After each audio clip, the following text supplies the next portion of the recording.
Doctor Zakir নায়েকের নাম শুনছেন? জাকির নায়েক হাফেজাহুল্লাহ বড় মাজলুম মানুষ, বড় মাজলুম। আজকের দুনিয়াতে কম্পারেটিভ রিলিজিয়ন, তুলনামূলক ধর্মতত্ত্ব নিয়ে জাকির নায়েকের মতো বক্তৃতা দিতে পারে পৃথিবীতে দ্বিতীয় আরেকজন নাই। হিন্দু পণ্ডিতদের সাথে তিনি ডিবেট করেছেন, খ্রিস্টান পাদ্রীদের সাথে মোনাজারা করেছেন, ইহুদি পণ্ডিতদের সাথে মুবাহাসা করেছেন, সামনাসামনি বসে তাদের কিতাবের রেফারেন্স দিয়া দিয়া বেদে কি আছে, গীতায় কি আছে, মহাভারতে কি আছে, তাওরাতে কি আছে, ইনজিলে কি আছে, পৃষ্ঠা নাম্বার শ্লোক নাম্বার সহ এমন ভাবে বলেছেন পণ্ডিতরা মাথা নত করে উনার শ্রেষ্ঠত্ব মেনে নিতে বাধ্য হয়েছে। কিন্তু বড় পরিতাপ, আমাদের মুসলমানের কিছু সন্তান উনার বিরোধিতা করছে। বাংলাদেশও বিরোধিতাকারী কিছু আলেম ওলামা আছে না নাই? আহা, ইহুদির দালাল বলেও গালি দিচ্ছে। উনি বাংলাদেশে আসবে, কেউ একবার দাওয়াত দিতে চাইছিল। আমাদের দেশের এক মাওলানা হাজার হাজার মানুষের সামনে ওয়াজ করছে, ওয়াজে কইছে উনি বাংলাদেশে ঢুকলে নাকি এয়ারপোর্ট ঘেরাও করবে, বাংলাদেশে নামতে দেয়া হবে না। উনি ইহুদির দালাল। আহারে, দাঁত থাকতে দাঁতের মর্ম বুঝলা না? উনার মতো সম্পদ, ইসলামের শ্রেষ্ঠত্ব প্রমাণ করার মতো পৃথিবীতে আর একজনও। উনার কিছু কথার সাথে দ্বিমত আপনি করতেই পারেন। উনি হালে হাদিস, হানাফি মাযহাবের লোক না, তাই কিছু মাসালায় আমাদের সাথে দ্বিমত হতেই পারে। ইমাম শাফি যদি আজকে বেঁচে থাকতো, আপনি কি উনার বিরুদ্ধে কথা বলতেন? ইমাম শাফির সাথে হানাফি মাযহাবের মাসলার কিছু অমিল আছে না নাই? তাই বলে কি আপনি গালি দেবেন? জাকির নায়েককে প্রশ্ন করা হয়েছিল, জিজ্ঞেস করা হয়েছিল এক প্রোগ্রামে, আপনাদেরকে যে মৌলবাদী বলে গালি দেয়, এ বিষয়ে আপনি কি বলবেন? জাকির নায়েক তখন হাসতে হাসতে জবাব দিয়েছিলেন, শব্দটা তো খারাপ না, ফান্ডামেন্টালিস্ট। ইংরেজিতে কি বলে? ফান্ডামেন্টালিস্ট, মৌলবাদী। জাকির নায়েক বললেন, যে বেটা মূল অনুসরণ করে তাকে মৌলবাদী বলে। মূল থেকে এসেছে, ফান্ডামেন্টাল থেকে এসেছে। তো আমরা তো ইসলামের মূল হলো কোরআন আর হাদিস। কি কারো দ্বিমত আছে নাকি? ইসলামের মূল কি? কোরআন এবং হাদিস। তো আমরা তো সেটা অনুসরণ করি। তো ওইটা অনুসরণ করলে যদি কেউ মৌলবাদী বলে, আমাদের মৌলবাদী হতে কোনো আপত্তি নাই। তবে দুঃখ লাগে তখন যখন তারা এটা গালি হিসাবে বলে। মৌলবাদী শব্দটা গালি হিসাবে বলে, তখন আমাদের ভালো লাগে না, একটু কষ্ট লাগে। আমরাও ঠিক আজকে তাই বাংলাদেশে ইসলাম দ্বারা অর্ধেক মানে না, মসজিদে আল্লাহকে মানে, আদালতে ব্রিটিশ আইন মানে। তারা হচ্ছে সবাই আধুনিক, তারা সবাই হচ্ছে মডার্ন, তারা হয় আল্ট্রা মডার্ন, তারা হয় লিবারেল। আর আমরা যারা করি মসজিদে যে আল্লাহকে মানবো, আদালতে সে আল্লাহকে মানবো, মসজিদ যে আল্লাহর আইনে চলে, সংসদ সে আল্লাহর আইনে চলবে, তারা আমাদেরকে মৌলবাদী বলে গালি দেয়, ঠিক না? জান্নাতে মৌলবাদীরাই থাকবে, জান্নাতে যারা সাম্প্রদায়িক তারাই থাকবে। জান্নাত শুধু মুসলমানের জায়গা, ঠিক কিনা? মুমিন ছাড়া জান্নাতে কেউ যেতে পারবে না। আর তোমরা যারা অসাম্প্রদায়িক, অসাম্প্রদায়িকতার মাঝে কে আছে? হিন্দু, বৌদ্ধ, খ্রিস্টান, ইহুদি, সব তো জাহান্নামে, এগুলো সব একসাথে থাকবে। আল্লাহর কোরআনটা মাত্র 27 দিনে 30 পারা মুখস্থ করেছে এমন লোক কি পৃথিবীর বুকে আছে না নাই? আপনাদের এই এলাকার কৃতি সন্তান, জামিয়া কাসেমিয়া কামিল মাদ্রাসার সাবেক হেড মুহাদ্দিস শাইখুল হাদিস আল্লামা হাফেজ কাজী ইব্রাহিম, কি নোয়াখালীর মানুষ না? বশিকপুরে বাড়ি নাকি? আপনাদের পরিচিত জন। উনি 1 মাসের সামান্য কিছু বেশি দিন, 30-32 দিনে 30 পারা মুখস্থ করছে। আমি নিউ ইয়র্কে এটি কওমি মাদ্রাসায় পরিদর্শন করতে গিয়েছিলাম। আমার এক কনফারেন্স উপলক্ষে আমি আমেরিকায় যখন গেলাম, তখন কওমি মাদ্রাসায় পরিদর্শনে গিয়ে একজন মুরব্বী পেলাম। রুমের মাঝে বসে বসে উনি অধ্যয়ন করছে। 2 টেবিলে বসা, দাড়ি ফাঁকা মুরব্বী। ওই মাদ্রাসার প্রিন্সিপাল সাহেব, মোহতামিম সাহেব আমাকে পরিচয় করিয়ে দিলেন, দুজনের বাড়ি সিলেটে। একজন মুরব্বীকে পরিচয় করিয়ে দিয়ে সাথে সংযোগ করলেন, যোগ করলেন যে হুজুর, আল্লাহর এই বান্দা মাত্র 27 দিনে কোরআন শরীফ 30 পারা মুখস্থ করছে। আমি তাকে বুকে জড়িয়ে ধরলাম। আমার প্রিয় ভাইটি, 2 চোখ নাই এমন লোক কোরআনের হাফেজ, এমন হাফেজ কি বাংলাদেশে আছে? মাত্র 7 বছর বয়সে কোরআনের হাফেজ হয়ে গেছে এমন নজির বাংলাদেশে আছে? তা আপনি 30 বছরে দেখে দেখে পড়তে পারেন না, হায়াত আপনি কম পেয়েছেন, বলল কে? কোরআন শিক্ষা করা ফরজ, এই এলেমটা কি আপনি পাননি এখন? এলেম তো পারলেন, এলেম তো শিখলেন, আমল কই? আপনাদের কাছ থেকে আমি জবাব চাইবো, একটু জবাব দেন। সুদ খাওয়া জায়েজ না হারাম? এই এলেমটা কি আপনাদের আছে? তো সুদ খান কেন? আমল কবে করবেন? 5 ওয়াক্ত নামাজ পড়া নফল না ফরজ? এই এলেমটা কি সবার নাই? কে জানে না বাংলাদেশে এটা? তো নামাজ ধরবেন কবে? এলেম তো আছে, কিন্তু আমল কই? হাশরের ময়দানে আল্লাহ তাআলা 5টা প্রশ্ন মানুষকে করবেন। ওই 5টি প্রশ্নের জবাব দেওয়ার আগে কোনো মানুষের কদম নাড়তে পারবে না। প্রিয় নবীজি বলেছেন, শেষ প্রশ্নটা হবে ওয়ামা আমিলা ফিমা আলিমা।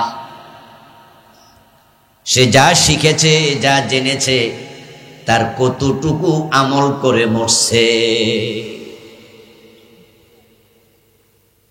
5 নাম্বার প্রশ্ন হবে, তুমি যে ইলম শিখেছ তার কতটুকু আমল করেছ, জবাব দাও। তাহলে আমি যে ওয়াজ শুরু করব, 1-1.5 ঘন্টা ওয়াজ করব ইনশাআল্লাহ, এখন যে ইলমগুলো শিখবেন যদি আমল না করেন, এই ওয়াজ শোনার কারণে নতুন একটা বিপদ, না জানলে বালা, জানলে আরো বিপদ। আল্লাহ তাআলা বলবো, মিয়া যা শিখছো তার কতটুকু মানছো, জবাব দাও। তো মাহফিল আইসা তো বিপদ হলো, এখন এই বিপদ থেকে বাঁচতে হলে যা শুনবেন, যা জানবেন, তা আমল করার প্রয়োজন আছে না নাই? এবার যারা মাহফিলে আসে নাই, তারা যদি এই ওয়াজ শোনে মোবাইলের মাধ্যমে, ইউটিউবের মাধ্যমে, ওরা বলবো আল্লাহ সারাইছে, আমরা যাই নাই। কিছু কিছু ভাই চা দোকানে বসে গল্প করতে শোনা যায়, হুজুরেরা জানেও বেশি, আল্লাহর কাছে তাদের প্রশ্ন হবে বেশি। আমরা জানিও কম, আমাদের প্রশ্ন কম। তারা মনে করছে জানি না। এই মাইক আবার এরকম করছে কেন? আওয়াজ কমাও। তারা ভাবছে জানি না, এটা বললে আল্লাহ বুঝি ছেড়ে দেবেন। মোটেও নয়, কারণ কোরআন মাজিদে যত নির্দেশ আছে, যত অর্ডার আল্লাহ নাজিল করেছেন, 1 নাম্বার ছিল ইকরা বিসমি রাব্বিকাল্লাযী খালাক। পড়ো তোমার রবের নামে যিনি সৃষ্টি করেছেন। পড়ো মানি পড়লে জানবা। এখন কোরআন হাদিসের ইলম জানা নফল না ফরজ? তলাবুল ইলমি ফরিদা আলা কুল্লি মুসলিম। সব মুসলমানের জন্য ইলম শিক্ষা করা ফরজ। এবার বলুন তো, যে ইলম শিখলেন ওই ইলমের আলোকে চলা নফল না ফরজ? তাহলে যারা শিখলো না, মানলো না, তারা ফরজ লঙ্ঘন করলো কয়টা? যারা শিখলো মানলো না, তারা করলো কয়টা? তাহলে যারা কয় যাই নাই, ভালো হয়েছে শিখি নাই, এরা ভুলের মাঝে আছে, বরং তারা মাইর খাইবো আরো দ্বিগুণ। আল্লাহ ফেরেশতারে কব, লাড়ি বড় ডালো রে মাইকওয়ালা ভাই, আওয়াজটা আগের থেকে ভালো ছিল। এজন্য এটা ভাবার কোনো কারণ নাই যে আপনি শিখেন নাই তাই বাইসা গেলেন। আল্লাহ বলবে আমি জানাও ফরজ করেছি, মানাও ফরজ করেছি। তাহলে আমরা যা জানবো তা মানবো তো? ইনশাআল্লাহ মানবো। তাহলে এই ইলম আপনাকে জান্নাত পর্যন্ত নিয়ে যাবে ইনশাআল্লাহ। আমি আপনাদের সম্মুখে পবিত্র কোরআন মাজিদ থেকে সূরা নহলের 36 নম্বর আয়াত পড়লাম। আল্লাহ তাআলা সেখানে বলছেন, ওয়ালাকাদ বা'আসনা ফি কুল্লি উম্মাতির রাসূলা, অবশ্যই আমি প্রত্যেক জাতির নিকটে রাসূল পাঠাইছি। দুনিয়াতে এমন কোন জাতি নাই যে জাতি রাসূল পান নাই। ওয়া ইম মিন উম্মাতিন ইল্লা খালা ফিহা নাযীর। আল্লাহ বলেন এমন কোন উম্মাহ অতিবাহিত হয় নাই যাদের কাছে জাহান্নামের ভয় প্রদর্শন করার জন্য আমি নবী পাঠাই নাই। অন্য আয়াতে বলছেন লিকুল্লি কওমিন হাদ, প্রত্যেক কওমের জন্য, জাতির জন্য হেদায়েতকারী আছে। এই যে তিনটা আয়াত তিন জায়গা থেকে পড়লাম, আমার রব আমাদেরকে তিনটি আয়াতে ভিন্ন ভিন্ন জায়গায় জানাইলেন সব জাতির কাছে জান্নাতের পথ দেখানোর জন্য কোনো না কোনো নবী আল্লাহ পাঠাইছে। নবী পাঠানো এটা আল্লাহর বড় নিয়ামত আমাদের জন্য। আমরাও একজন নবী পেয়েছি। আমাদের নবী আছে না নাই? জোরে বলেন আছে না নাই? আছে। আমাদের নবীর নাম কি? মুহাম্মাদুর রাসূলুল্লাহ সাল্লাল্লাহু আলাইহি ওয়াসাল্লাম। এবার বলুন তো, যারা ইহুদি তাদের নবী আছে না নাই? তাদের নবীর সংখ্যা 12,000। বনি ইসরাইলের নবী 12,000। হযরত মূসা তাদের প্রধান নবী। আপনারা বলুন তো, যারা খ্রিস্টান তাদেরও নবী আছে না নাই? তাদের নবীর নাম হযরত ঈসা আলাইহিস সালাম। সব জাতি নবী পেয়েছে। আজকের দিনে যারা হিন্দু তাদেরও নবী আছে না নাই? আছে, আছে। আচ্ছা বলুন, যারা আছে বলছেন তারা জবাব দেবেন, যারা নাই কইছে এরা তো এমনি নাই, গেল গা। যারা আছে বলছেন বলুন তো, হিন্দুদের আজকের এই যুগে যারা হিন্দু তাদেরও নবী আছে? আমি একমত।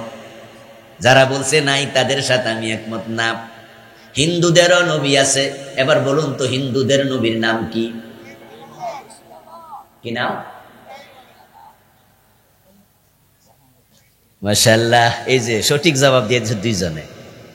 হিন্দুদের নবীর নাম মুহাম্মাদুর রাসূলুল্লাহ। কারণ আজকের যুগে হিন্দু, বৌদ্ধ, খ্রিস্টান যারাই আছে তামাম দুনিয়ার জন্য একজন নবী, তিনি মুহাম্মদ। কুল ইয়া আইয়ুহান নাসু ইন্নী রাসূলুল্লাহি ইলাইকুম জামিআ।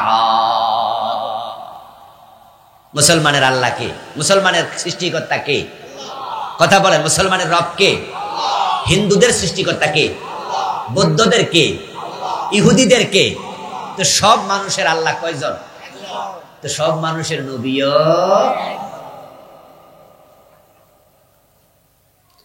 আল্লাহ হলো রাব্বুল আলামিন, নবী মুহাম্মদ রাহমাতুল লিল আলামিন, ঠিক কি না? ইন্নানি আনাল্লাহ লা ইলাহা ইল্লা আনা ফা'বুদনি। আমি আল্লাহ, আমি ছাড়া ইলাহ নাই। আল্লাহ রাব্বুল আলামিন তিনি তামাম জগতের রব, হিন্দুদের রব, বৌদ্ধদের রব, মুসলমানের রব। যে কোরআন তামাম দুনিয়ার সব মানুষের কিতাব, এটা শুধু মুসলমানের কিতাব নয়। এজন্য আল্লাহ তাআলা বলেন, শাহরু রমাদানাল্লাযী উনজিলা ফীহিল কুরআন হুদাল লিন্নাস।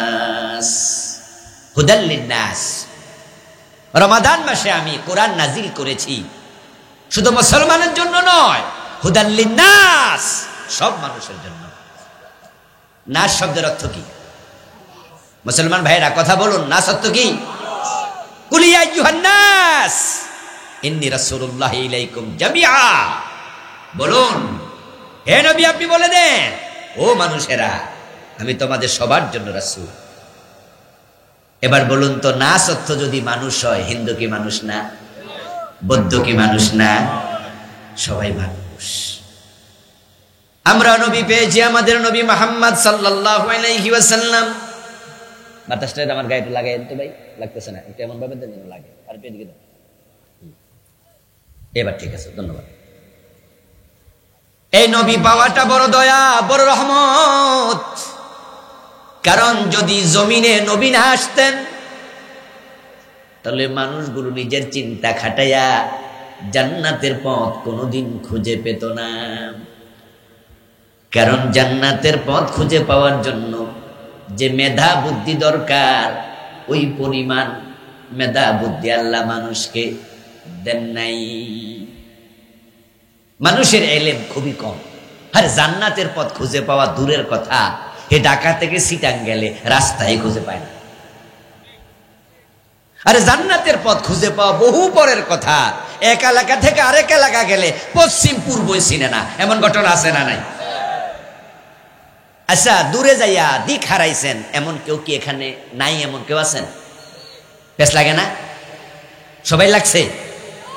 আমার তো প্রায় জায়গায় লাগে। এই যে আপনি আমারে আল্লাহর জান্নাতের পথ চিনানোর জন্য, বুঝানোর জন্য ডাইকে আনছেন ঢাকা থেকে দাওয়াত দিয়া। আরে জান্নাতের পথ চিনবো আমি তো পূর্ব পশ্চিমে চিনি না। কত জায়গায় যাইয়া যে দক্ষিণ দিকে ফিরে নামাজ পড়ি, পূর্ব দিকে ফিরে পড়ি, উত্তর দিকে ফিরে পড়ি। কারণ আমি কই যে এটা উত্তর, বাড়িওয়ালা কয় না এটা পশ্চিম। ধরেন কোন জায়গায় নামাজ পড়লাম, এশারের নামাজ, মাগরিবের নামাজ, মাহফিলে চলে গেছি, এশারের নামাজ পূর্ব ঘরের মাঝে জামাত হয়ে গেছে। এখন আমার ড্রাইভার সাহেব যায় নামাজ বিছাইছে যেদিকে, বাড়িওয়ালা আইসা কয় হুজুর এটা তো উত্তর দিক। আমি বলি আরে ড্রাইভার সাহেব এটা তো দক্ষিণ দিক। বাড়িওয়ালা কয় না, এইটা হলো পশ্চিম দিক। ফার্ম গেটে আমি চাকরি করি একটা কামেল মাদ্রাসায়। আজকে কত বছর হলো? 2003-এ জয়েন করছি, এখন 2024, 21 বছর। এর আগে আরেক জায়গায় পড়াইছি। অথচ আমার মাদ্রাসার অফিসে আমি যখন বসি, আমার কাছে যেটা পশ্চিম, অন্যের কাছে এটা দক্ষিণ। এক জায়গায় 21টা বছর মাদ্রাসার অফিসে আমার দিক ঠিক নাই। এগুলো প্রমাণ করে আমাদের এলেম অনেক বেশি না কম। আর এক জায়গা থেকে এক জায়গায় গেলে আমার ড্রাইভার বলি রাস্তা জিগাও, এই জিগাও জিগাও, জিগাইয়া যাও, চিনে না। আচ্ছা, এই জাতীয় প্রবলেম শুধু আমার হয়? হাটহাজারী মাদ্রাসার মুহতামিম সাহেবের হয় না? ঢাকা ইউনিভার্সিটির বিসি সাহেবের হয় না? তো যদি মুহতামিম সাহেবও দিক হারায়, পথ হারায়, ঢাকা বিশ্ববিদ্যালয়ের প্রফেসর পথ হারায়, আমি হারাই, উনি হারায়, তাহলে এই মানুষ আল্লাহর নবী না থাকলে জান্নাতের পথ খুঁজে পাইতো কেমনে? সম্ভবই হতো না। বরং এমন ঘটনা ঘটেছে, আমরা মরছিলাম 3 জন, আমি, আমার ড্রাইভার এবং আমার সঙ্গী, আমরা 3 জন সফর সঙ্গী। আমরা 3 জনে কই 3 দিক, পশ্চিম কোনটা, হে কই দিকে, আমি কই দিকে, ড্রাইভার কই ওইদিকে, বাড়িওয়ালা কই 3টার একটাও ঠিক নাই, পশ্চিম ওইদিকে। তাহলে মানুষ 4 জন, মত হয়ে গেল 4টা। যদি জান্নাতের পথ আল্লাহ বলতেন তোমরা খুঁজে নাও, তাহলে আমরা এক একজন এক এক পথ খুঁজে নিতাম, আসল পথ হয়তো খুঁজে পেতাম না। ছেলের সাথে বাপের মত মিলে না, এমন বাপ ছেলে আছে না নাই? ভাইয়ের সাথে ভাইয়ের মত মিলে না, এমন ঘটনা আছে না নাই? স্বামীর সাথে স্ত্রীর মত মিলে না, এমন পরিবার আছে না নাই? এখন জান্নাতের পথ কোনটা? আমরা এক একজন বলতাম এক একটা। এজন্য আল্লাহ তাআলা বলেন, ওয়ালাকাদ বাআসনা ফি কুল্লি উম্মাতির রাসূলা, আমি সব জাতির নিকটে জান্নাতের পথ দেখানোর জন্য রাসূল পাঠাইছি। নবীদেরকে আল্লাহ তাআলা দুনিয়াতে একটা মাত্র দায়িত্ব দিয়েছেন। কোন নবী দুনিয়ায় এসে তার উম্মতকে বলেন নাই আমাকে মানো, মানলে বাড়িওয়ালা হইতে পারবা। কোন নবী বলেন না আমি নবীকে মানো, মানলে তুমি গাড়িওয়ালা, টাকাওয়ালা হইতে পারবা। আমি নবীকে মানলে বড় ব্যবসায়ী হতে পারবা। দুনিয়ার একজন নবী এটা বলেন নাই, বরং নবী একটা কথা বলেছেন, আমাকে মানলে আমার সাথে জান্নাতে যেতে পারবা।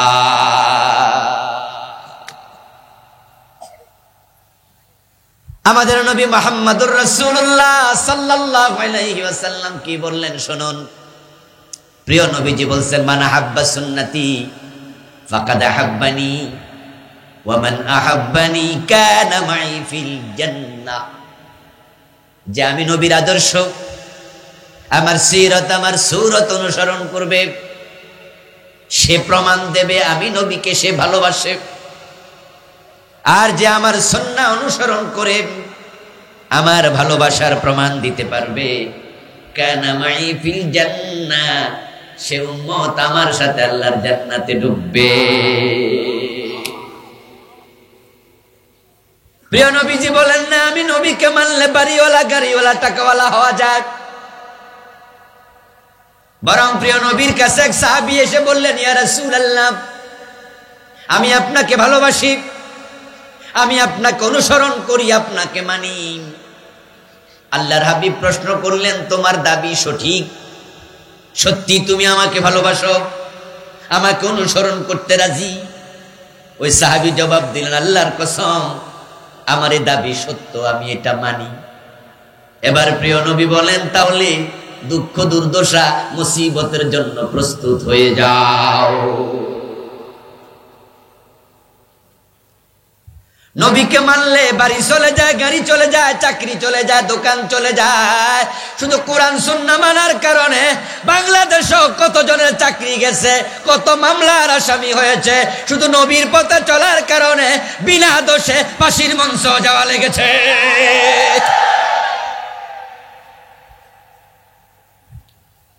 ও দোস্ত, প্রিয় নবী সাহাবীকে বললেন, যদি আমাকে সত্যি ভালোবাসো, আমাকে মানার ব্যাপারে দৃঢ় প্রতিজ্ঞ তুমি হও, বিপদের জন্য মুসিবতের জন্য প্রস্তুতি গ্রহণ করো। এখন ব্যাপার হলো, রাসূলকে মানতে গেলে, কোরআন মানতে গেলে বিপদ হয়, মুসিবত হয়। এই কথাটা আল্লাহর কোরআনেও আছে না নাই? আহাসিবান নাসু আন ইউতরাকু আন ইয়াকুলু আমান্না ওয়া হুম লা ইফতানুন। সুবহানাল্লাহ পড়েন। যারা পারেন আমার সাথে একটু সুর মিলান, তাল মিলান, বলুন ঠোঁট মিলান। ওয়ালা নাবলুওয়ান্নাকুম বিশাইইম মিনাল খাউফি ওয়াল জু' ওয়া নাকসিম মিনাল আমওয়ালি ওয়াল আনফুসি ওয়াস সামারাত ওয়া বাশশিরিস সাবিরিন। এই পরীক্ষার ঘোষণা দিলেন কে? নবীকে অনুসরণ করলে জান্নাত পাওয়া যায়। সব নবী মানুষকে জান্নাতের পথ দেখানোর জন্য এসেছেন।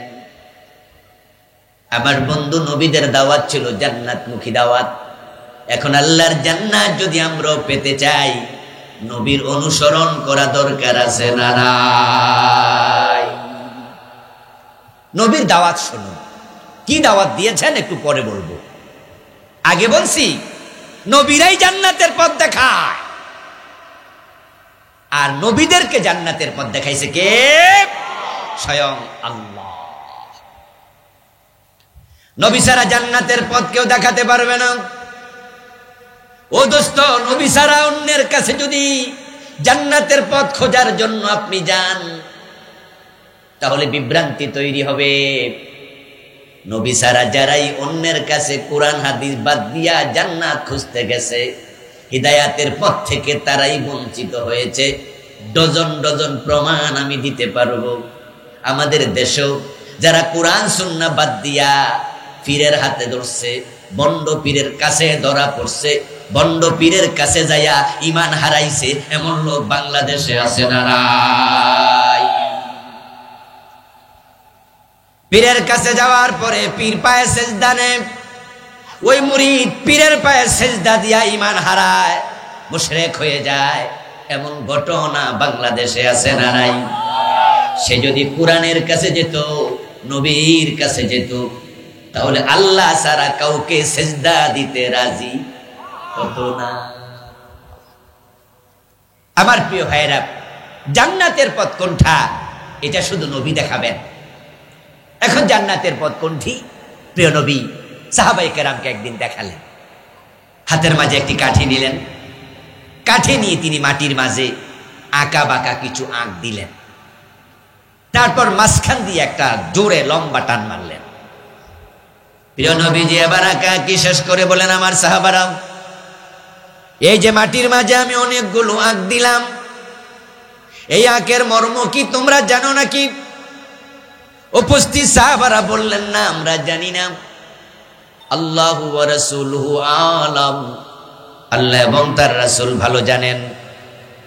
প্রিয় নবীজি সাল্লাল্লাহু আলাইহি ওয়াসাল্লাম এবার তিনি বললেন, আঁকা বাঁকা যতগুলো আঁক সবগুলো হলো জাহান্নামের রাস্তা, আর মাঝখানে যে সোজা একটা আঁক দিলাম একটাই হলো আল্লাহর জান্নাতের রাস্তা। এবার আপনারা বলুন তো, জান্নাতের রাস্তা কয়টা? সবাই বলুন কয়টা? ওটা আঁকা বাঁকা না সোজা? এখন সোজা একটা জান্নাতের রাস্তা, এরপরও যদি মানুষ জাহান্নামের রাস্তায় ঢুকে যায়, আল্লাহর দোষ দেওয়ার কোনো সুযোগ নেই। আপনাদের এই চাটকিল থেকে, আপনাদের এই পশ্চিম শ্রীনগর গ্রাম থেকে যদি ডাইরেক্ট একটা রাস্তা আঁকা বাঁকা না বানাইয়া আমাদের বাংলাদেশ গভর্নমেন্ট, বাংলাদেশ সরকার সোজা সায়দাবাদ নিয়ে যায়, ঢাকার যাত্রাবাড়ি হইয়া সায়দাবাদে, এবং সেটার কোনো ঢাল ফালা নাই, ট্রেনের রাস্তার মতো সোজা করে ফেললো। ট্রেনের রাস্তা তো মাঝে মাঝে কিছু বাঁক আছে, আছে না? একটু লম্বা আর কি বাঁকটা, কিন্তু আছে। ধরেন এমনও না, ডিরেক্ট একবারে সোজা বানাইয়া দিল। আচ্ছা, সোজা একটা রাস্তা বানানোর পরে যেই মহিলা বা যেই পুরুষ একবারে আলাভোলা, নিজের নাম লিখতে পারে না, একবারে সাদা সিধা, 10 টাকার নোট দিল গুনতে তার কষ্ট হয়, 100টা নোট দিলে সে গুনতে পারে না, এমন বোকা, ওকেও যদি ধৈরা নিয়া সে রাস্তার মাঝে তুলে দেন আর বলেন যে এই রাস্তায় হাঁটতে থাকলে সামনে যেখানে রাস্তা শেষ ওটা হলো সায়দাবাদ, এটা হলো ঢাকা, এই ব্যাককলের পক্ষ তো ঢাকায় পৌঁছা সম্ভব, কারণ যেহেতু রাস্তায় কোনো বাঁক। এখন আপনারাই বলুন, আল্লাহর নবী যে আঁক দিলেন, সে আঁক দিলেন একটা এবং সেটা দিলেন সোজা। বড় বলুন তো, জান্নাতের রাস্তায় লোক বেশি না জাহান্নামের রাস্তায় বেশি? এই মানুষগুলো সিরাতুল মুস্তাকিম বাদ দিয়া ওই আঁকা বাঁকা ওই রাস্তায় ঢুকে গেছে। আমি হিন্দু বৌদ্ধ খ্রিস্টানের কথা বলছি না, আমি আমার সামনে যারা আছেন তাদের কথা বলছি, আপনাদের কথা বলছি। প্রিয় নবী সাল্লাল্লাহু আলাইহি ওয়াসাল্লাম 1400 বছর পূর্বে ভবিষ্যৎবাণী করেছেন, আমার উম্মতগুলো 73 দলে ভাগ হয়ে যাবে, তার মাঝে তাদের 72 দল জাহান্নামে ডুববে। তাহলে জান্নাতে যাওয়ার দল কয়টা রইল? মাশাআল্লাহ, জোরে বলুন কয়টা? জাহান্নামে যাবে কয় দল? তাহলে জান্নাতে বেশি না জাহান্নামে বেশি? এর মানে দাঁড়ালো ওই লোকগুলো আঁকা বাঁকা রাস্তায় ঢুকে গেছে। আচ্ছা, জাহান্নামের রাস্তায় লোক বেশি, জাহান্নামের রাস্তায় কে কে আছেন একটু হাত তুলে দেখাবেন যে হুজুর আমি জাহান্নামের রাস্তায় আছি? নাই নাই নাই। জাহান্নামের রাস্তায় 72 দল, জান্নাতের রাস্তায় 1 দল। হাদিস সঠিক, জাহান্নামের রাস্তায় লোক বেশি, এটাও সঠিক, তবে এটা এই থানায় নাই, এটা হলো পাশের থানা লাকসা, কারণ এখানে আমরা কেউ হাত তুলিনি। আবার লাকসামে যাওয়ার পরে সেখানে যত মুসল্লি পাবো ওরাও কেউ হাত তুলবে না, ওরা বলবে হুজুর জাহান্নামী বেশি, তবে আমাদের থানায় না, এটা সান্দিনা। সান্দিনা যাওয়ার পরে যদি একই প্রশ্ন করি, ওরা বলবো হুজুর জাহান্নামে 72 দল, রাসূলের হাদিস ঠিক, তবে আমাদের সান্দিনা নাই, এটা দেবিদ্বারে পড়ছে। মানে কি? মানে হলো আমরা সবাই নিজেকে জান্নাতি মনে করি। আসলে কি সবাই জান্নাতি? কোরআনে এটাই বলেছে, কুল্লু হিজবিন বিমা লাদাইহিম ফারিহুন। প্রত্যেক দল নিজের জায়গাতে আত্মতৃপ্তিতে ভুগবে, প্রত্যেক দল নিজের জায়গায় সে খুশি। এবার বলুন তো, আল্লাহর এই কথা কতটুকু সত্য আমি আপনাদের থেকে শুনবো? যারা মাঝবান্ডারের মুরিদ তারা কি নিজেকে জাহান্নামী মনে করে? যারা 18শির মুরিদ তারা কি জাহান্নামী মনে করে? যারা শিয়া তারা কি জাহান্নামী নিজেকে মনে করে? যারা কাদিয়ানি তারা কি নিজেকে জাহান্নামী মনে করে? এবার বলুন তো, যারা হিন্দু তারা কি নিজেদেরকে নরকী মনে করে না স্বর্গীয় মনে করে? দেন হিন্দুরাও নিজেকে জাহান্নামী মনে করে না। আল্লাহর কথা কত সত্য। এজন্য আপনাদের সাতখিল বাজারে যাবেন, যে দেখবেন অনেক হিন্দু ভদ্রলোক আছে, মরা বাবার ছবিটা দোকানের মাঝে টানাইয়া নিজের নিচে, ছবির নিচে লিখে দিছে স্বর্গীয় দুলাল চন্দ্র দাস, স্বর্গীয় স্বতন্ত্র নারায়ণ বাবু, স্বর্গীয় অমক, স্বর্গীয় তমক। এমন লেখা আপনাদের চোখে পড়ছে কিনা? এই ভাই কথা বলতে হবে, পড়ছে? আচ্ছা, হিন্দু মিয়া লিখলো স্বর্গীয়, স্বর্গীয় মানে কি জাহান্নামী? হ্যাঁ, দেখেন নিজের কেউ জাহান্নামী মনে করে না, আমরা তো নাই। হিন্দু মিয়া মনে করে না। স্বর্গ এবং জান্নাত জিনিস কি দুইটা? মোটেও না। আরবিতে বলে জান্নাত, পার্সিতে বলে বেহেশত, সংস্কৃতিতে বলে স্বর্গ, বাংলায় বলে বাগান, ইংরেজিতে বলে হেভেন। কেউ বলে লাউ, কেউ বলে কদু, কেউ বলে বউ, কেউ বলে বধূ, কেউ বলে আনন্দ, কেউ বলে ফুর্তি।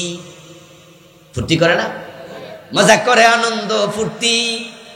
কেউ বলে ভাস্কর্য, আমরা আলেমরা বলি ওইটাই তো হলো মূর্তি। ঠিক কিনা? জিনিস কি দুইটা না একটা? নয়ন আর চোখ কয় জিনিস? আবু বকর জান্নাতি, ওমর বেহেশতি, দুইজন দুই দেশে। তো হিন্দু ভদ্রলোক তার বাবার ছবির মাঝে লেখা দিছে স্বর্গীয় স্বতন্ত্র নারায়ণ দাস। এর মানে সেও জান্নাতে যাওয়ার স্বপ্ন দেখছে। এবার বলুন তো, সবাই কি জান্নাতে যাবে? স্বপ্ন দেখলে হবে না রে।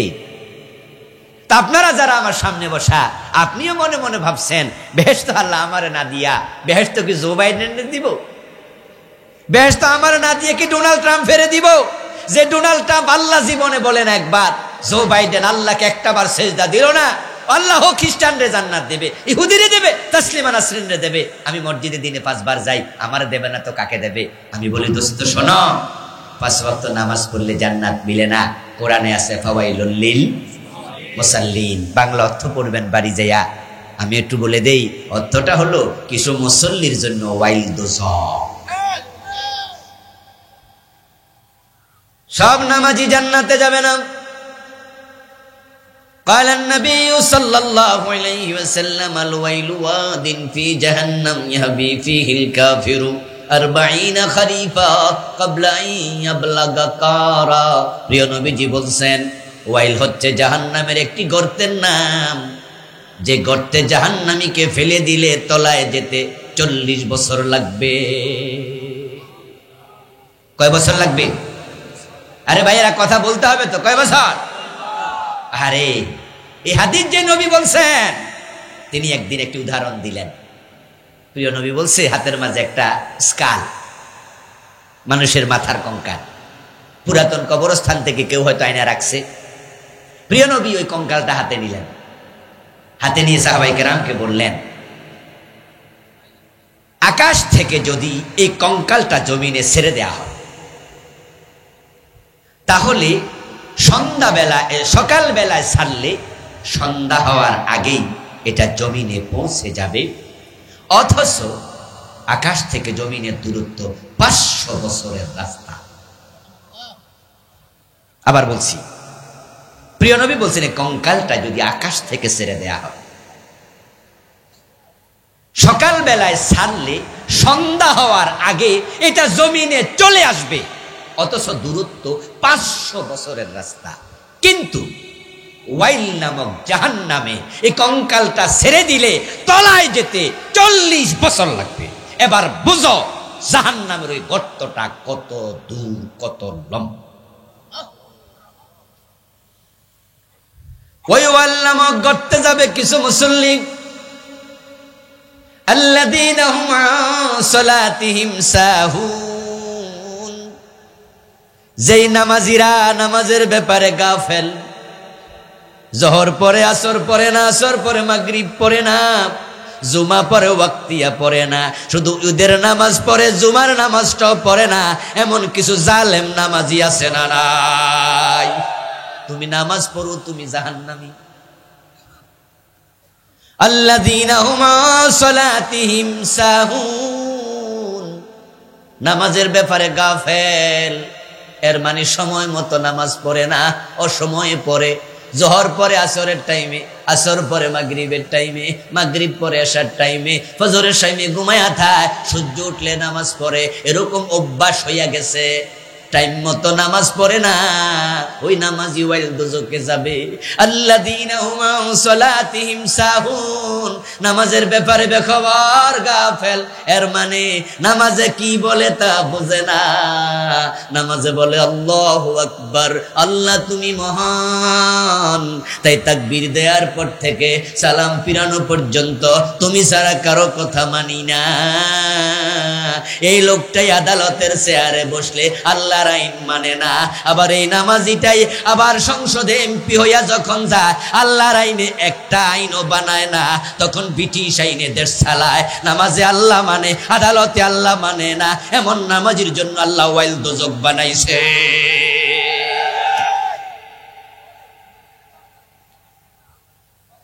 ও প্রিয় ভাই, নিজের জান্নাতি মনে করলে হবে না, নবীর দেখানো পথে জান্নাত পাওয়া লাগবে।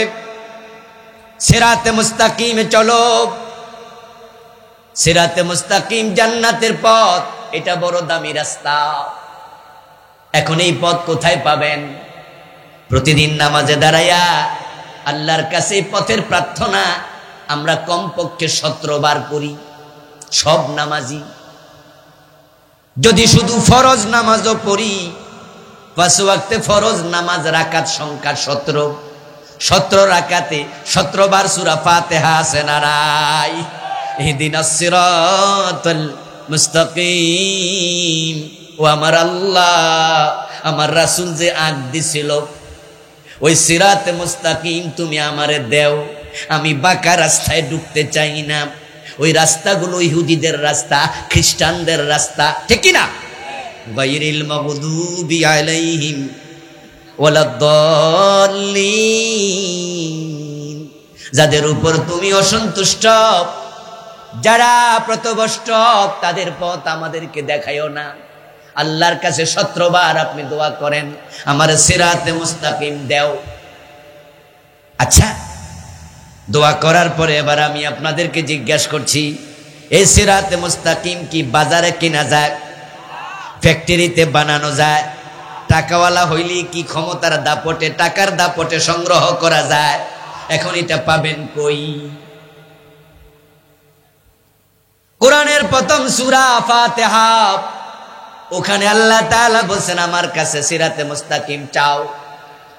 এবার দ্বিতীয় সূরার নাম বাকারা। বাকারা শুরুতে বলে দিলেন যালিকাল কিতাবু লা রাইবা ফীহি হুদাল লিল মুত্তাকিন। ও আমার বান্দা, যে হেদায়েতের পথ তুমি আমার কাছে প্রতিনিয়ত নামাজে চাও, এটা এমন এক কিতাব যাতে কোনো সন্দেহ নাই। যারা হেদায়েত পেতে চায়, মুত্তাকি হতে চায়, আমি এর মাঝে হেদায়েত রেখে দিয়েছি। সিরাতে মুস্তাকিম যদি চাও, কোরআনের কাছে যাও। তাহলে আমরা যারা হেদায়েত পেতে চাই, আল্লাহর কোরআনের কাছে আসা দরকার আছে না নাই? আসতে হবে। আল্লাহ নবী পাঠাইছে কোরআন দিয়া। এখন নবী এসে মানুষকে জান্নাতের পথ দেখানোর জন্য কি দাওয়াত দিলেন? নবীদের দাওয়াত ছিল মাত্র একটি। যত নবী দুনিয়া আসছে, সব নবীর এক দাওয়াত। ওই দাওয়াতটা কি? আল্লাহ এবার 36 নম্বর আয়াতের পরের অংশে বলতেছে, আনিবুদুল্লাহ ওয়াজতানিবুত তাগুত। দাওয়াত হলো আল্লাহর ইবাদত করো এবং বলে থেমে গেলাম। ভালো করে শোনেন, কিন্তু এই দেশে নবীদের দাওয়াত লোকজন খুব কম বোঝে। এই ওয়াজটাও কম হয়। শুধু ওয়াজ হয় ইবাদত করো, ইবাদত করো, ইবাদত করো। কিন্তু আমি যে দাওয়াত পড়লাম এখন, এখানে কিন্তু আল্লাহ তাআলা ইবাদত করে বলে থামে নাই। আনিবুদুল্লাহ ওয়াজতানিবুত তাগুত, আল্লাহর ইবাদত করো এবং এর পরে বাক্য শেষ না আরো আছে। তাহলে বোঝা গেল নবীদের দাওয়াত শুধু ইবাদতেই শেষ হয় নাই। পীর সাহেব হুজুরের কাছে যান, নামাজ পড়ো, রোজা রাখো, হজ করো, যাকাত দাও, পর্দা করো, তাসবিহ পড়ো, জিকির করো, হাসতে হাসতে জান্নাতে ঢুকে যাও। বক্তার কাছে মাহফিলে যান, নামাজ পড়ো, রোজা রাখো, হজ করো, যাকাত দাও, এটা করো, ওইটা করো, জান্নাতে ঢুকে যাও। জুমার খতিবের কাছে যান, জুমার দিন নামাজ পড়ো, রোজা রাখো, হজ করো, যাকাত দাও, এটা করো, ওইটা করো, জান্নাতে ঢুকে যাও। অথচ নবীরা তো শুধু ইবাদতের দাওয়াত দেন নাই। আনিবুদুল্লাহ, আল্লাহর ইবাদত করো, ওয়াজতানিবুত তাগুত, এবং তাগুতের সাথে সম্পর্ক ছিন্ন করো। নবীদের দাওয়াত ছিল একটা, দাওয়াতের অংশ ছিল দুইটা। এক অংশ ইবাদত, আরেক অংশ হলো তাগুতের সাথে সম্পর্ক ছিন্ন করা। এই ফ্যান বন্ধ হয়েছে কেন? দেখো, ইবাদত করবেন কার? আল্লাহর ইবাদত করলে হবে না, যদি তাগুতের সাথে সম্পর্ক থাকে তাহলে কিন্তু দাওয়াত পূর্ণ হয় নাই। ফজরের নামাজ কয় রাকাত ফরজ? আমার প্রিয় ভাইয়েরা, যারাই জানেন একটু কথাবার্তা আমার লগে কইয়েন, কথায় কথা জমবে ভালো। ফজরের নামাজের ফরজ কয় রাকাত? এক রাকাত পড়লেন খুব ভালো কইরা 10 মিনিট লাগাইয়া। দ্বিতীয় রাকাতে ইমাম যখন খাড়াইছে, আপনি গেছেন গা বাড়ি, এক রাকাত পড়লেন, আরেক রাকাত ছাড়লেন, সওয়াব হবে অর্ধেক, ঠিক না? হবে নাকি বাতিল? ইয়েস। আল্লাহর কাছে অধিক ইবাদতের কোনো দাম। পড়লে 2 রাকাত, না পড়লে বাদ দাও, আদা আদি সুযোগ নাই। আমার দোস্ত, দুপুর 12টা পর্যন্ত রোজা রাইখা যদি কেউ ইফতার করে লায়, এই স্ট্যান্ড তাড়াতাড়ি ছাড়ো, দুপুর 12টা পর্যন্ত যদি রোজা রাইখা ইফতার করে, তাহলে বেড়ার সওয়াব তো অর্ধেক হয়েছে নাকি? নাকি রোজা বাদ? অর্ধেকটা রোজার কোনো সুযোগ। অজুর ফরজ কয়টা? কথা বলেন, কয়টা? শীতের কারণে ঠ্যাংদন নাই, মুখ ধুইছেন, হাত ধুইছেন, পা না ধুইয়া মসজিদে ঢুকিয়া গেছেন, সওয়াব হয়েছে কদ্দুর? নামাজ হয়েছে কদ্দুর? অর্ধেকটা কোনো সুযোগ। এখন আমাদের দেশের লোকেরা শুধু ইবাদত করে, জান্নাত খোঁজে, অথচ নবীদের দাওয়াতের আরেকটা অংশ আছে, ওটার ব্যাপারে কত লোক জানেই না।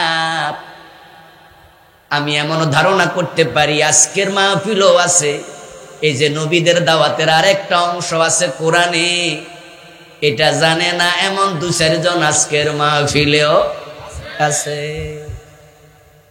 আরে আজীবন শুনলাম, আমা খালাকতুল জিন্না ওয়াল ইনসা ইল্লা লিয়াবুদুন, আমি মানুষ আর জিন ইবাদতের জন্য বানাইছি। আজীবন শুনলাম ওয়াকাদা রাব্বুকা আল্লা তা'বুদু ইল্লা ইয়াহু, আমি আল্লাহর শুধু ইবাদত করো। আজীবন শুনলাম ইবাদত করলেই জান্নাত। আর আজকে হুজুরে কি কয় রে, আরেকটা বলে আছে, তো এইটা আবার কি জিনিস? আর তো শুনলাম না।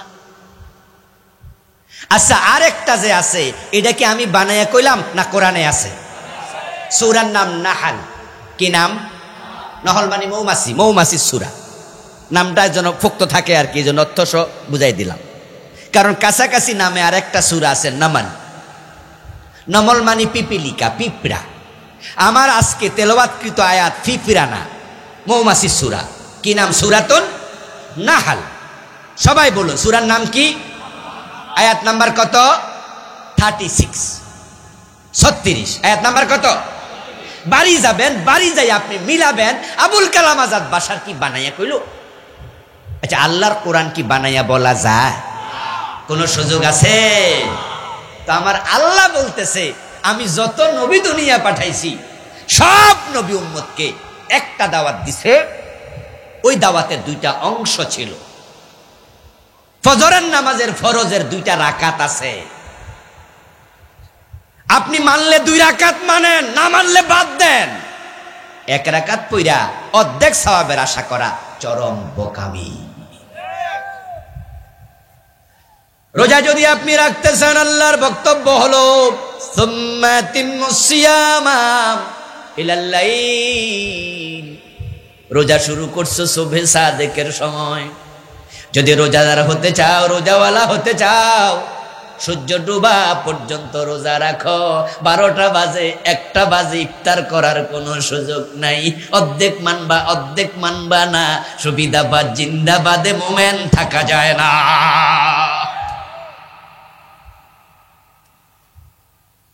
বাংলাদেশের লোকেরা তো অনেকে জানলই না বাকিটা কি।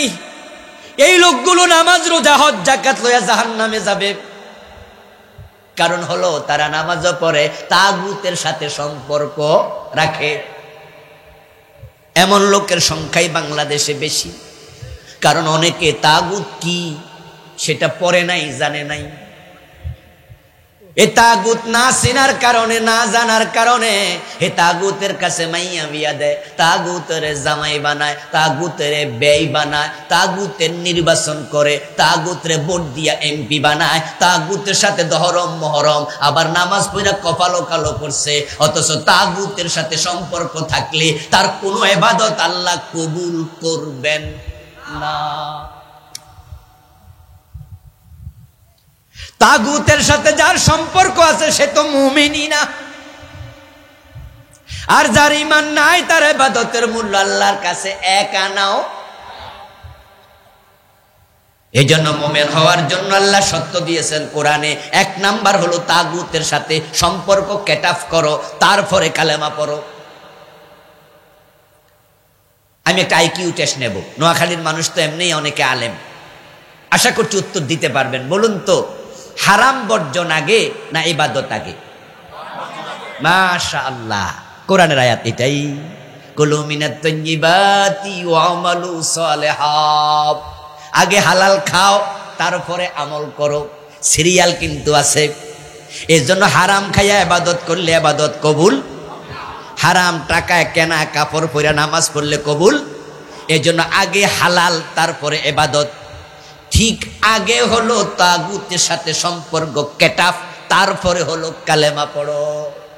এখন তাগুতের সাথে সম্পর্ক আছে, মুখে কালেমাও আছে। এই কালেমার দাম আল্লাহর কাছে 1 পয়সাও।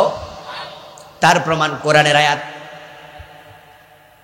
আল্লাহ তাআলা বলছেন, ফামান ইয়াকফুরু বিত-তাগুতি ওয়া ইউমিন বিল্লাহি ফাকাদ ইসতামসাকা বিল উরওয়াতিল উসকা লা ইনফিসামা লাহা।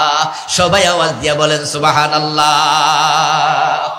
আল্লাহ বলছে, যারা তাগুতের সাথে কুফরি করবে, সম্পর্ক বিচ্ছিন্ন করবে এবং ঈমান আনবে, সে শক্ত রশির সন্ধান পেয়েছে, যে কালেমা নামক রশি ছিঁড়বে না, তাকে টেনে টেনে আল্লাহর জান্নাতে নিয়ে যাবে।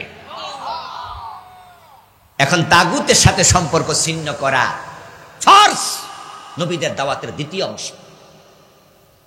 এখন 2টাই মানতে আপনারা রাজি আছেন না নাই?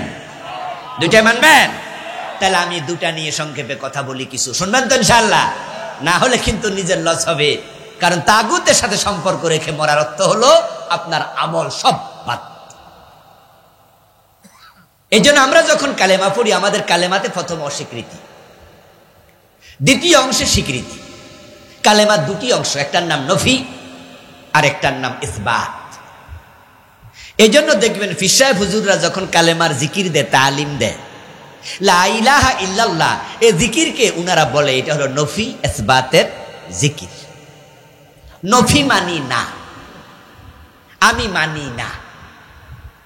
কালেমা মানি বিদ্রোহ, কালেমা একটা রেগুলেশন, কালেমা একটা পরিবর্তন, কালেমা হলো 180 ডিগ্রি উল্টে যাওয়ার নাম।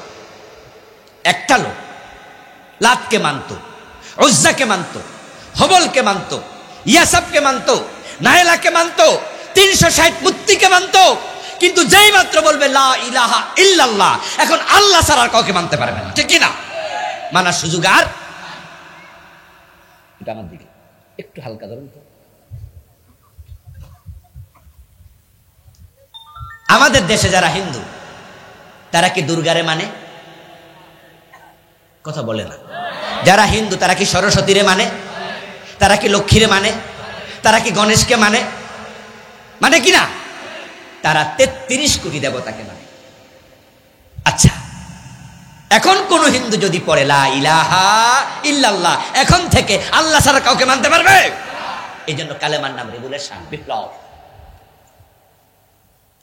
তাই কালেমাটা শুরু হয় বিদ্রোহ দিয়ে, কালেমাটা শুরু হয় নফি দিয়ে। বাংলা অর্থটা কি দেখুন, লা ইলাহা, নেই কোনো ইলাহ, কাউকে মানি না। সরস্বতী নাই, দুর্গা নাই, লক্ষ্মী নাই, লাত নাই, মানাত নাই, উজ্জা নাই, ফেরাউন নাই, নমরুদ নাই, আবু জেহেল নাই, ব্রিটিশ শাসন মানি না, কাউকে মানি না। এবার বলবেন ইল্লাল্লাহ, সব জায়গায় মানি, শুধু একজনকে। চিৎকার দিয়া বলুন তো তিনি কে? তা আগে বলবেন মানি না, এরপরে বলবেন একজন মানি। এখন যে ব্যক্তি বলবে কাউকে মানি না, শুধু আল্লাহকে মানি, এ লোকের পক্ষে ব্রিটিশ শাসন মানার সুযোগ আর আছে নাকি? যে ব্যক্তি বলবে আল্লাহ ছাড়া কাউকে মানি না, ওই ব্যক্তির পক্ষে কোরআনের আইন বাদ দিয়া অন্য কারো আইন মানার আর সুযোগ আছে। কিন্তু বাংলাদেশের লোকদের আছে। এই জন্য যারাই 52টা বছর ব্রিটিশ আইনে দেশ চালায়, কোরআনের আইনে চালায় না, ওদের মাঝে নামাজি আছে না নাই? রোজাওয়ালা আছে না নাই? হাজি সাহেব আছে না নাই? তাহলে তারা নামাজও পড়ে, ব্রিটিশ আইনও মানে, রোজাও রাখে, আল্লাহ দ্রোহীদের কথাও মানে, ঠিক কি না? ওরা হলো মিশ্র মানুষ। আমার দোস্ত, আপনি মিশ্র হওয়ার সুযোগ নাই। এই জন্য ইসলাম যারা প্রকৃত মানে তাদেরকে ওরা গালি দেয়, সাম্প্রদায়িক বলেনি, গালি দেয় সাম্প্রদায়িক। ইন্না লিল্লাহি ওয়া ইন্না ইলাইহি রাজিউন। 21শে ফেব্রুয়ারি, গত পরশুদিন গেল নাকি? 21শে ফেব্রুয়ারিতে আমাদের এক দেশের জাতীয় নেতা, নাম বললে চিনা লাইবেন, কইলাম না, উনি একটি অনুষ্ঠানে বলছে অমকের নেতৃত্বে বাংলাদেশের সাম্প্রদায়িকতার চিহ্নগুলো আমরা উপড়ে ফেলব। ও দোস্ত, সাম্প্রদায়িক বলতে তুমি কি বোঝো? আমরা যারা শুধু কোরআন মানি, আল্লাহকে মানি, রাসূলকে মানি, আমাদেরকে তুমি সাম্প্রদায়িক বলে গালি দিলাম। ঠিক আছে, ঠিক আছে, হাসরের ময়দানে তোমাদের সাথে আমাদেরও দেখা হবে। জান্নাত হলো সাম্প্রদায়িক জায়গা, জাহান্নাম হলো অসাম্প্রদায়িক জায়গা। জাহান্নামে হিন্দুও থাকবে, বৌদ্ধও থাকবে, খ্রিস্টানও থাকবে, ইহুদিও থাকবে, নাস্তিকও থাকবে, মূর্তি পূজক থাকবে, কিন্তু জান্নাতে মোমেন ছাড়া কেউ থাকবে না। তাই আমাদেরকে সাম্প্রদায়িক বলে গালি দিলে আমরা রাগ করব না।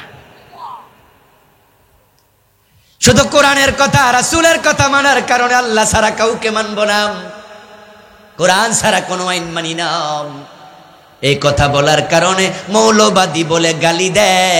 এমন মৌলবাদী গালি শব্দটা আছে না নাই? কবরা মৌলবাদী। লা ইলাহা ইল্লাল্লাহ কোন ব্যক্তি যদি এই ঘোষণা দেন, তাহলে তাগুতের সাথে তার সম্পর্ক আর থাকবে না। এ দুইটা অংশ নবীদের দাওয়াত যে মেনে নেবে সে ব্যক্তি জান্নাতি হবে। প্রথম অংশ ইবাদত করো আল্লাহর। এখন ইবাদতটা কি, এই প্রশ্ন যদি করা হয় তাহলে আমরা উত্তর দেব ভিন্ন ভিন্ন। কেউ বলবে নামাজ, রোজা, হজ, যাকাত, কেউ বলবে পদ্মা, ফুসিদা, তাসবিহ, তাহলিল, কেউ হয়তো আরো কিছু বলবে, হালাল হারাম সব। ইবাদত কাকে বলে? 10 জনকে প্রশ্ন করুন। যদি কারো পক্ষে, আপনারা যারা আছেন ইউটিউবাররা মাঝে মাঝে দেখি বিভিন্ন কন্টেন্ট তৈরি করার জন্য কন্টেন্ট ক্রিয়েটর আছে, বিভিন্ন মেলায় যাইয়া প্রশ্ন করে, রাস্তার মাঝে প্রশ্ন করে, বিভিন্ন সাক্ষাৎকার নেয়। আমি অনুরোধ করব ওই সাক্ষাৎকারে একটা নতুন প্রশ্ন আপনারা যোগ করবেন কন্টেন্ট ক্রিয়েটর ভাইয়েরা, সেটা হলো ইবাদত করা ফরজ। মুসলমান বলবে হ্যাঁ, তাহলে বলুন তো ইবাদত কাকে বলে? 10 জনের সাক্ষাৎকার নিবেন, দেখবেন 10 জনের মাঝে 10 রকম উত্তর দেবে। অনেকে বলবে জানি না। এখান থেকে যদি 10 জনকে আপনি আলাদা করেন, ইবাদত কাকে বলে বলুন, দেখবেন 10 জন আলাদা আলাদা কথা বলবে। এবার আপনাদেরকে প্রশ্ন করব আমি, 10 জন শিক্ষিত লোককে প্রশ্ন করুন তো নাউন প্রনাউন কাকে বলে, উত্তর 10 রকম না 1 রকম। 10 জন হুজুরকে প্রশ্ন করবেন এসএম ফেল হরফ কাকে বলে, উত্তর 10 রকম হবে না 1 রকম। কারণ যারা হুজুর তারা নাউন সরফ শিখছে, যারা ইংরেজি শিক্ষিত তারা গ্রামার শিখছে, তাই তারা নাউন কাকে বলে প্রনাউন কাকে বলে 10 রকম বলবে না 1 রকম বলবে। হুজুররা এসএম ফেল হরফ কাকে বলে 10 রকম বলবে না 1 রকম বলবে, কারণ এটা তাদের সাবজেক্ট, তারা এটা শিখেই শিক্ষিত হয়েছে। এবার ইবাদত হলো সব মুসলমানের জীবনের প্রথম কাজ, এটাই তো সাবজেক্ট। এবার ইবাদত কাকে বলে এটা আমাদের মুসলমানদের শিখা দরকার আছে না নাই?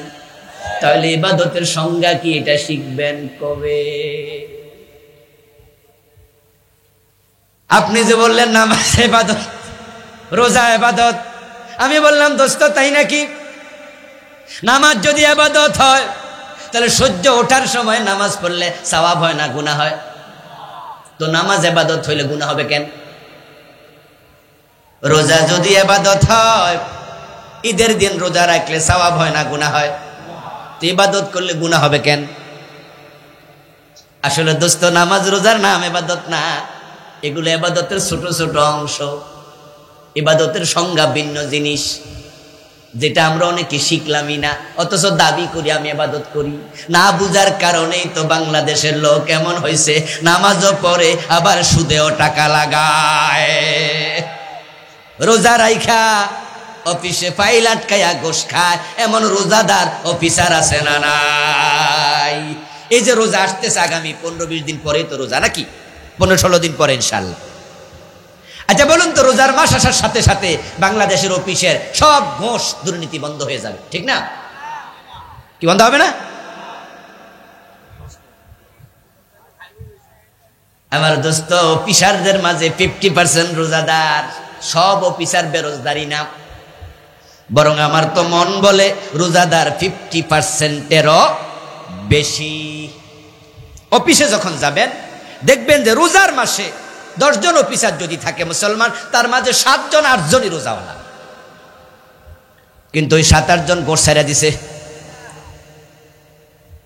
বরং রোজার মাস আসলে বাংলাদেশের গোশের রেট আরো একটু বাড়ে। প্রথম 15 দিন আগের রেট, পরবর্তী 16 দিনে আইসা কয় আগেরটা দিলে হইব না, ঈদের খরচা দিবেন না। আগে যদি প্রতি সিগনেচারে 500 দিত, এখন ঈদের আগে দিয়া কয় যে এখন 500 দিলে কেমনে হয়, এখন 200 বাড়াইয়া দেন, আমরা ঈদ করবো না। যারা রাস্তায় দাঁড়ায় ট্রাফিক সিগন্যাল কন্ট্রোল করে, রোজার মাস যখন আসে তখন ট্রাকের ড্রাইভার থেকে, বাসের ড্রাইভার থেকে ওই ট্রাফিক রোজাওয়ালা পুলিশ গোশ খাওয়া বন্ধ করে না, রেট একটু বাড়াইয়া নেয়, ঈদের বোনাসও দিয়ে। বরং এমন ঘুষখোর অফিসার আছে আমি শুনেছি, রোজার মাস তাই হাতে হাতে নেয় না, বরং ড্রয়ারটা টান দিয়া কয় খামে বইরা রাইখা যান, রোজার দিন কেমনে হাতে নেই গুনাইব, মাগরিব পইরা গইনা সামু, মোবাইল নাম্বারটা উপরে লেখা দিয়া যান, কম হইলে ফোনে জানামু। উনি ইফতার টিফতার কইরা তারপরে গোশের টাকা গুনবে, কারণ হুজুররা কইছে রোজা রাইখা গোশ খাওয়া হারাম, তাই রোজা ইফতার কইরা বাইঙ্গা গোশ খায়। বুদ্ধি আছে, কথা বোঝেন? বুদ্ধি আছে, বুদ্ধি আছে, অনেক বুদ্ধি আমাদের। কুমিল্লা ধামতি মাদ্রাসা থেকে আমি কামেল পাস করছি 2001-এ। আমার মাদ্রাসার যিনি প্রিন্সিপাল ছিলেন তিনি ছিলেন ধামতির পীর সাহেব। হুজুর মারা গেছে, আল্লাহ জান্নাত নসিব করুক, বলেন আমিন। আমাদের ওস্তাদ মারা গেছে। মাদ্রাসা উনি প্রিন্সিপাল, কিন্তু উনি অফিস চালাতেন না, অফিস চালাতো একজন হেড ক্লার্ক ছিল আব্দুর রহিম রাহেমাহুল্লাহ, উনিও মারা গেছে, আল্লাহ উনাকেও জান্নাত দেখ, বলেন আমিন। আমাদের প্রতি দোয়ার হক আছে, যদিও তিনি কেরানি আমাদের পড়ায় নাই, কিন্তু আমাদের টিচারদের কলি বিভিন্ন কাজে হেল্প করছে। যে আপনার সামান্য উপকার করছে তার জন্য মরার পরে দোয়া করা দরকার, ঠিক কিনা? আব্দুর রহিম ভাইয়ের জন্য দোয়া করলাম, রাহেমাহুল্লাহ, আল্লাহ তুমি তাকে ক্ষমা করে জান্নাত দাও, আবার বলেন আমিন। আব্দুর রহিম ভাই অফিস চালাতেন, খুবই ট্যালেন্টেড ছিলেন, প্রিন্সিপালের যত কাজ উনি একা। 3 বছর পর পর মাদ্রাসার নতুন করে আবার কি জানি একটা করা লাগে, কি কয় নবায়ন নবায়ন করা লাগে, একটা মেয়াদ আছে, ওই মেয়াদ 3 বছর পর পর আবার নতুন। এখন এটা করার জন্য হঠাৎ করে কাগজে দেখে টাইম আছে মাত্র 2 দিন, মেঘনা ব্রিজও হয় নাই। ঢাকা যাওয়ার জন্য যে দাউদকান্দি ব্রিজ সেটাও তখন যাওয়া লাগতো কিসে কইরা, ফেরি, মনে আসেনি? আপনারা তো গেছেন নোয়াখালীর, আমরাও তো গেছি, কুমিল্লার লোকেরা। এখন সময় আছে 2 দিন। প্রিন্সিপাল রে যায় কয়, হুজুর টাইম যে গেছে গা, খেয়াল তো নাই, সময় মতো নবায়ন না করলে তো বেতন বন্ধ হইব, কি করি? হুজুর কয়, আব্দুর রহিম সাহেব দেরি করেন না, দৌড় মারেন টিউন অফিসে, আজকাল সিগনেচার না, কালকা ফজর করে দৌড় মারেন ঢাকায়। এখন উনি গেলেন, যাইয়া দেখেন নতুন টিউনও, আগের টিউনও নাই, চেঞ্জ হইয়া গেছে এর মাঝে। হয়তো উনি খেয়াল রাখে নাই নতুন টিউনও আসছে, দরকার তো নাই, এটা তো আলাদা ব্যাপার। মাদ্রাসার কেরানি টিউনু কি আইছে না গেছে জানা দরকার আছে নাকি? এটা উনার সরকারের ব্যাপার। অপরিচিত টিউনু অফিসে যাইয়া কয়, স্যার আমি তো দামতি আলিয়া মাদ্রাসা থেকে আসছি। আচ্ছা স্যার, আমাদের তো সময় শেষ, কাগজ কালকের দিন আছে, কালকে ঢাকা যাইতে হবে, আপনি তো সভাপতি মাদ্রাসার, পদাধিকার বলে টিউনু সভাপতি, একটু সিন দিয়ে দেন। টিউনু সাহেব কয়, মাগনা সাইন দেই নাকি, কি আনছেন দেন। আব্দুর রহিম স্যার কয়, স্যার আমরা তো বাংলাদেশের সেরা মাদ্রাসা, আমাদের পীর সাহেব হলো প্রিন্সিপাল, এজন্য আমাদের মাদ্রাসা আমরা এসব দেই না, ছাত্রের অভাব নাই, কোনো দোষ নাই, সব আপডেট, এজন্য আমরা টাকা পয়সা দেই না, দয়া করে স্যার সিগনেচার দেন। উনি কয়, আরে মিয়া কত টাকা খরচ কইরা অফিসার হইছি জানেননি, সরেন পরে আইয়েন। আচ্ছা এখন বাড়াবাড়ি করলে রেজাল্ট কি হবে? কালকানা টাইম শেষ, ফিরে আসছে মাদ্রাসা, প্রিন্সিপাল রে বলছে, হুজুর এই হলো ঘটনা। পীর সাহেব হুজুর কয়, আমি তো এখন ডিসিরও জানাইতে পারি, এমপিরও ফোন দিতে পারি, কিন্তু এই বেটা যদি কয় যে সিগনেচার দিমু, তো না কই নাই দিমু, ঘুরে 3-4 দিন যায়, তাহলে বেটা যদি টাইম লস করে, তো এখান থেকে সিগনেচার নিয়ে আবার বোর্ডে দেওয়া লাগবো ঘোষ, বোর্ডওয়ালা করবো টাইম শেষ। এখন পড়ছি ফেরে। প্রিন্সিপাল সাহেব আমাদেরকে একদিন শোনাচ্ছে, আমাদের খানকায় ওয়াজ করতেছে যে বাংলাদেশের লোকের বুদ্ধি শুনিও, এ বুদ্ধির কথা কইতেছে। ড্রয়ার টান দিয়ে যে গোশ খায়, রোজার দিন হাতে খাই কেমনে? আব্দুর রহিম সাহেব আমার এসব শোনায়েন না তো, টাইম গেছে গা, আমনে আইসে নিয়ে না কাগজ লইয়া, এখন আমি কেমনে কই ঘোষ দেন? আমি হিসাব মানুষ। হিসাব হাত যদি আলাদা করেন, কেউ কি হাতকে মানুষ বলবে না? এটার নাম হাত, এটা কেটে আলাদা করুন, এটার নাম পা, তাহলে মানুষটা কই? উত্তর হবে, সবগুলো যখন একসাথ হবে তার নাম হবে মানুষ। নামাজের নাম নামাজ, রোজার নাম রোজা, হজের নাম হজ, জাকাতের নাম জাকাত, পর্দার নাম পর্দা, জিকিরের নাম জিকির, ঠিক না? যখন ইসলাম পুরাটা এক জায়গায় হবে, এটার নাম ইবাদত। তাই কিছু মানবা না, তুমি ইবাদতকারী হতে পারলা না।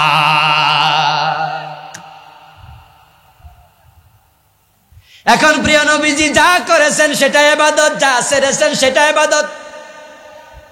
এখন আপনি সুদ ছাড়লেন না, এবার প্রিয় নবী বলছে, শোনো, মান আকালা দিরহাম রিবা ওয়া হুয়া ইয়ালামু আন্নাহু ওয়াশাদ্দু মিন সিত্তাতিন ওয়া সালাসিনা জিনা, যে জেনে শুনে 1 টাকা সুদ খাবে, তার আমলনামায় 36 বার জিনার গুনাহ লিখে দেয়া হবে।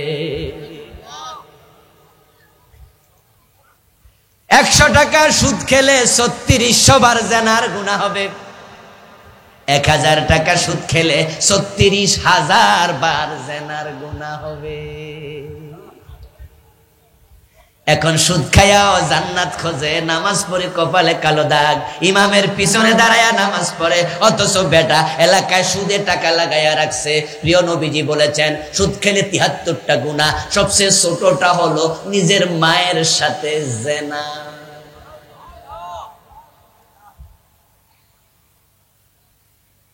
এই জন্য ইসলামের ইবাদত, ইসলামের বিধান বুঝুন। আমার রাসূল যা করেছেন তাই ইবাদত। উনার মতো বিয়ে করা ইবাদত, উনার মতো খাওয়া ইবাদত, উনার মতো ঘুমানো ইবাদত, উনার মতো ব্যবসা করা ইবাদত, উনার মতো মসজিদে ঢোকা ইবাদত, উনার মতো বাম্পা দিয়ে টয়লেটে ঢুকলে এটাও হলো ইবাদত। যখন দেশটা চালাবেন তখন উনার মতো কোরআনের আইন দিয়া দেশ চালানো একটা ইবাদত।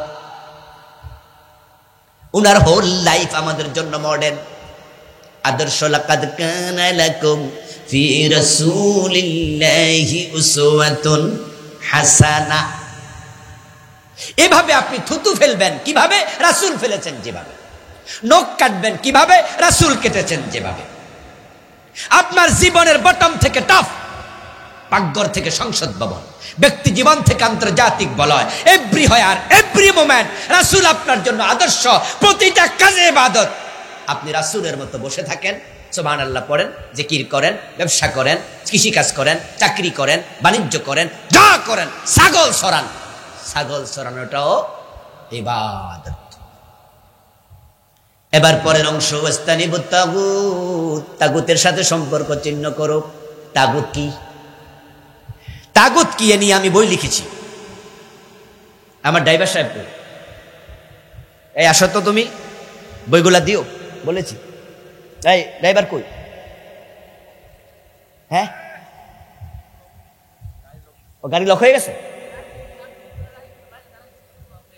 আচ্ছা, দেখা যাক। আমি কুফর নিয়ে একটি বই লিখেছি আলাদা। ওখানে আমি তাগুতের জন্য আলাদা অধ্যায় লিখেছি। কারণ আমাদের দেশের মানুষ শুধু এলম না থাকার কারণে তাগুতের সাথে সম্পর্ক হয়ে বসে আছে। আচ্ছা, আপনি না বুঝে বিষ খাইলে সমস্যা আছে না?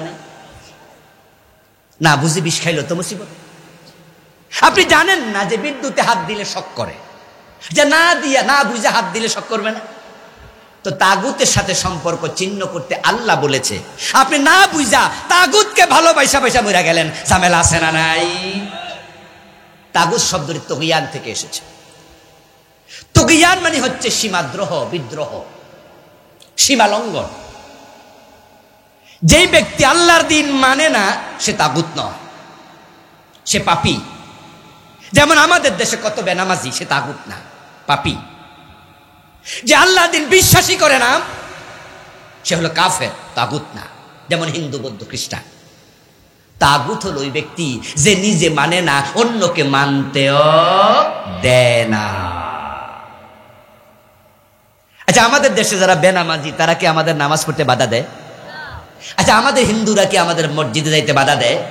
তারা কাফের, তারা পাপী, তারা তাগুত না। তাগুত হবে সে যে ইবাদত করতে গেলে বাধা দেয়।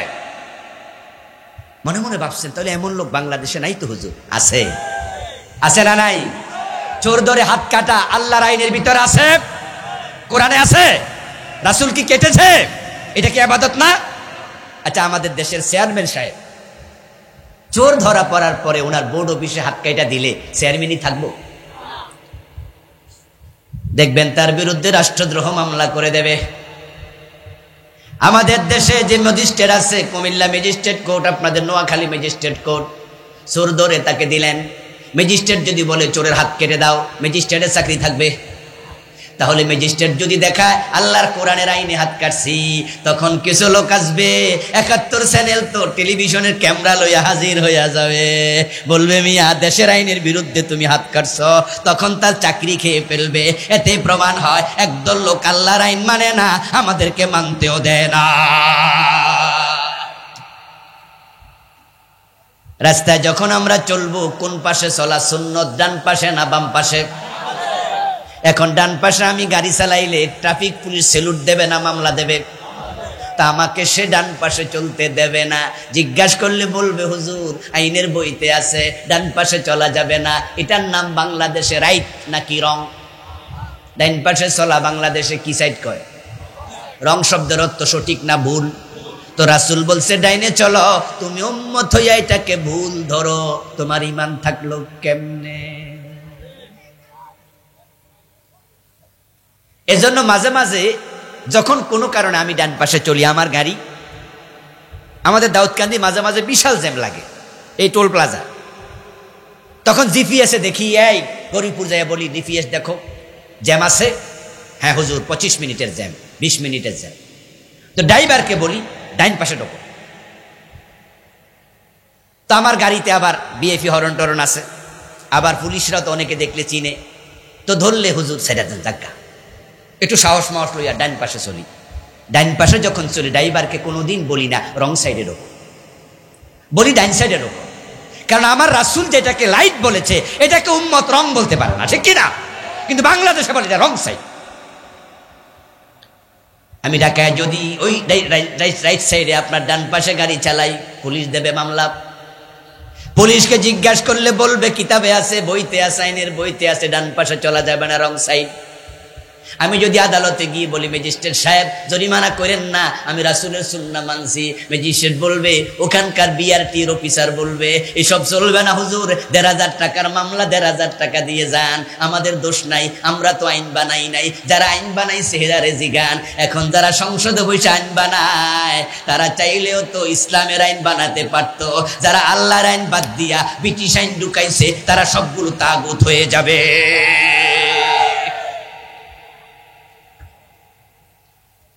৯২% মুসলমানের দেশে আল্লাহর আইন ঢুকানোর সুযোগ আছে না নাই? চিৎকার দিয়া বলেন, সুযোগ আছে না নাই? আমরা কোরআনের পক্ষে কিনা? তো চোর ধরে কেন হাত কাটো না? ব্রিটিশরা তো ১৫০ বছর আগে, ২৫০ বছর আগে আইন বানাইছে, চোর ধরে জেলে দাও। তোমাদের কাছে ব্রিটিশ আইনে তো মজা লাগে কেন? চোর ধরে জেলে দিয়া লাভটা কি হলো? চোরগুলা জেলখানা গিয়ে এক একটা ডাকাত হইয়া বাইর হয়, ঠিক কিনা? সংশোধন হয় না, কারণ জেলখানাতে ভালো মানুষের চেয়ে খারাপ মানুষের সংখ্যা একটু বেশি। বড় বড় মোসওয়ালা আছে, ১৪ বছর ১৮ বছরের কয়েদি আছে, ওই বেড়ার সাথে থাইকা গরু চোর ডাকাত হইয়া যায়। সৎসঙ্গে স্বর্গবাস, অসৎসঙ্গে সর্বনাশ। ইসলামে আছে মদ পান করলে ৮০ বেত লাগাও, ব্রিটিশরা আইন করে গেছে মদ পান করলে জেলে দাও। আচ্ছা, জেলখানায় যে মদখোরকে দিলা, এবার বেটা যদি পয়সাওয়ালা হয়, জেলখানা তো ইয়াবা গাঁজা আছে না নাই? তো বেটা হিয়ানে ঢুকা তো আরো বেশি খাইবে। ইসলামের আইন কত সুন্দর, কয় যে না, জেল মেলে দেয়া দরকার নাই, মদ পান করেছে ৮০ বেত লাগাইয়া দাও, পিঠের চামড়া তুলে ফেলো। নেতার ছেলেকেও ছাড়া যাবে না, হযরত ওমর নিজের ছেলেকেও রেহাই দেয় নাই। এটা ইসলাম। এই জন্য যারা আল্লাহ দ্রোহীদের সাথে আছেন সাবধান হয়ে যান। আনি ইবুদুল্লাহ ওয়াজিতানিবুত তাগুত, আল্লাহর ইবাদত করতে রাজি হন, তাগুতের সাথে সম্পর্ক ছিন্ন করেন। এখন থেকে দুনিয়াদার যারা, ব্রিটিশ আইনের পক্ষে যারা, তাদের পক্ষে থাকবেন না, আল্লাহর কোরআনের আইনের পক্ষে আসতে রাজি আছেন না নাই? ইনশাআল্লাহ হেদায়েত পেয়ে যাবেন। আল্লাহ তৌফিক দান করুন, বলেন আমিন। হাযা মা ইনদি ওয়াল ইলমু ইনদাল্লাহ আলাইহি তাওয়াক্কালতু ওয়া ইলাইহি উনীব। আল্লাহ হাফিজ। প্রিয় ভাইরা, আমরা দোয়া করে একসাথে বিদায় নিতে চাই।